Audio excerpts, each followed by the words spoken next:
2020년 3월 29일 대전의 한 교차로에서 19살의 이군이 뺑소니에 목숨을 잃는 안타까운 사고가 발생했습니다. 카센터 사장님이 꿈이었던 자동차학과 신입생은 배달 아르바이트를 하던 중 이 같은 참변을 당했습니다. 하지만 얼척 없게도 사고를 낸 주인공은 13살 8명의 중학교 2학년생들이었습니다. 서울서 훔친 차량을 타고 대전까지 내려온 이들은 경찰의 추격을 피해 달아나다 이 사달을 냈죠. 현장에서 6명은 체포됐지만 조사 후 그냥 바로 귀가 조치됐습니다. 촉법 소년이기 때문이었죠. 도주한 2명은 세종에서 대범하게도 또 다시 차량을 훔쳐 서울로 도주했습니다. 여기서 더 킹받는 점은 이번이 처음이 아니라는 겁니다. 사고가 있기 일주일 전에도 차량을 훔쳐 구미 시내 3군데 주유소의 주유기를 박살내고 현금 50만원을 훔쳤습니다. 당시 붙잡혔던 구미 경찰서에서 보란듯이 담배를 꼬나물고는 셀카를 찍어 올리며 구미 경찰서 제낄 준비라는 멘트를 달았습니다. 뭐가 그렇게 당당한지 국민들의 인내심을 제대로 제껴버렸던 것이죠. 아직 끝나지 않았습니다. 그리고 이틀 뒤 또 다시 차를 훔쳐 폭주했고 자신들의 범행을 보도한 기사를 공유하며 분노의 질주 200 찍었지라는 뇌절할 댓글을 자랑스럽게도 남겼습니다. 페이스북 메신저에선 이런 마음까지 내뱉었죠. 깝치지마 좀. 니네 엄마도 깔아버리기 전에. 그리고 한 방송사 인터뷰에서는 이렇게 말합니다. 저희 나름대로 반성하고 있고 죄책감도 더 느끼고 있는데 그래도 제 핸드폰을 전화 좀 안 해주셨으면 좋겠어요. 진짜로 피해자분들을 마음 이해하고 그런다면 경찰이랑 연락을 할 수 있게 해야 될 거 아니에요. 어느 정도 좀 지켜야지 선을. 주둥이를 잡아 비틀어버리고 싶습니다. 녀석들이 뭘 믿고 이렇게 적반하장으로 나오냐 하면 자신들이 촉법 소년으로 처벌받지 않을 것을 경험으로 알고 있었기 때문입니다. 이쯤 되면 요놈들을 엄중 처벌해달라는 국민청원이 100만밖에 채우지 못한 것이 신기할 따름이죠. 국민들의 울분을 뒤로하고 소년원에 들어가는 마지막까지도 곧 갈 것 같다 편지해라 라는 글을 올리며 반성이라고는 찾아올 수 없는 태도를 보여줬습니다. 연병 대체 촉법 소년이 뭐길래 모든 국민을 이토록 열받게 하는 걸까요?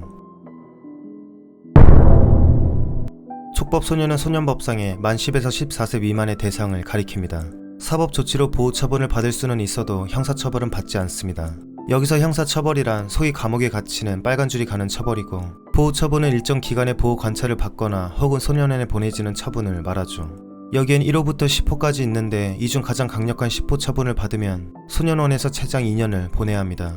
여기서 소년원이란 교도소가 아니라 교정을 목적으로 하는 교육시설입니다. 정리하자면 만 10세 미만인 범법소년은 형사처벌과 보호처분 둘 다 받지 않고 14세 미만인 촉법소년은 보호처분만, 그리고 그 이상의 19세 미만인 범죄소년은 형량은 최대 20년까지로 제한되지만 형사처벌까지 가능해 소년교도소로 보내집니다. 즉 14세부터는 형사처벌이 가능하기 때문에 삐끗하면 콩밥 먹는 거죠. 다른 나라를 살펴보자면 형사 책임을 지는 최저 연령은 한국, 일본, 독일과 같이 14세 미만인 국가가 가장 많고 중국은 16세, 프랑스는 13세, 영국은 10세 미만이며 미국은 주마다 7세부터 14세로 다양하게 설정하고 있습니다. 또한 유엔 아동위에서는 14세 미만을 권고하고 있죠. 그런데 앞선 사례같이 촉법 소년임을 악용하는 범죄가 전파를 타고 알려지면서 처벌을 강화하자는 목소리가 높아졌고 지난 대선에서 두 후보는 촉법 소년 연령 하향을 공약으로 내세우기까지 했습니다. 당장 법무부는 이에 속도감을 내며 TF 구성까지 마친 상태로 12세 혹은 13세로 낮추는 방안을 두고 고민 중이라고 하죠. 만약 실행된다면 1953년 소년법이 생긴 지 69년 만의 개정입니다. 법원 행정처의 통계에 따르면 촉법 소년으로 처리된 사건 수는 2016년 6,834건에서 2021년 1,2024건으로 증가하고 있는데 거의 대부분은 절도와 폭력이고 살인, 강도, 성범죄, 방화 같은 흉악 범죄는 6% 정도라고 합니다. 그런데 여기서 주목할 만한 통계는 13세가 73%로 가장 많다는 겁니다. 연령을 낮추자는 주장에 힘을 실어주는 수치라고 볼 수 있죠. 촉법 소년 연령을 낮추는데 찬성하는 사람들은 53년 이후 단 한 번도 바뀌지 않은 소년법을 지금에 맞게 현실화해야 한다고 주장합니다. 과거에 비해 신체는 말할 것도 없이 성숙해졌고 사회적 인식 수준도 올라온 만큼 낮출 필요가 있다는 거죠. 그렇다고 매몰차게 그 어린애들을 다 감옥에 보내자는 것은 아닙니다.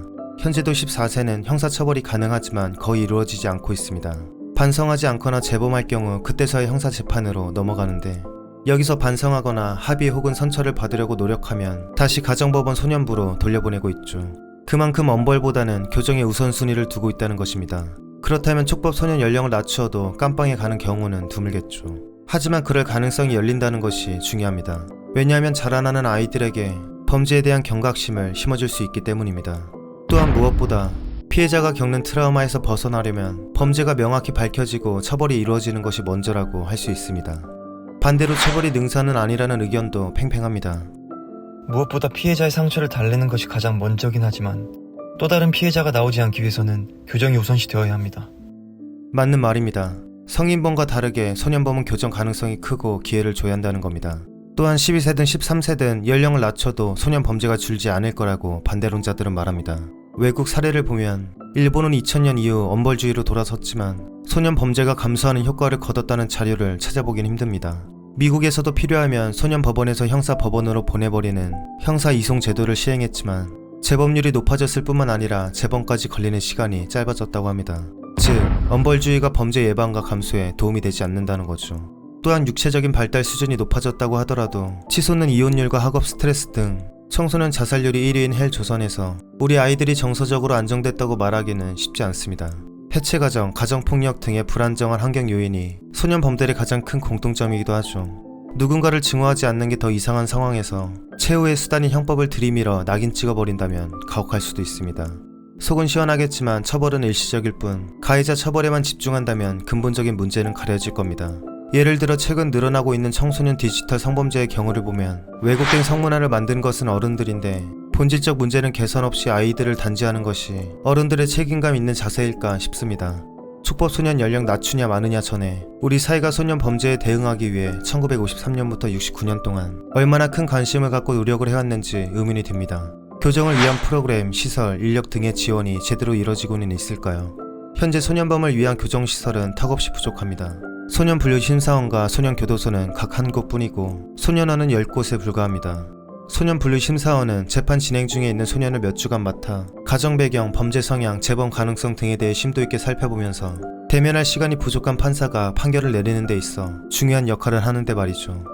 찬성과 반대 의견에 모두 고개 끄덕여집니다만 우리가 단순히 처벌에만 관심을 두고 있는 것은 아닌가 하는 경계심이 듭니다.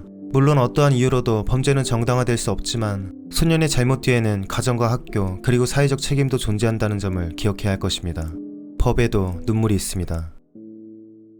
소년은 결코 혼자 자라지 않습니다.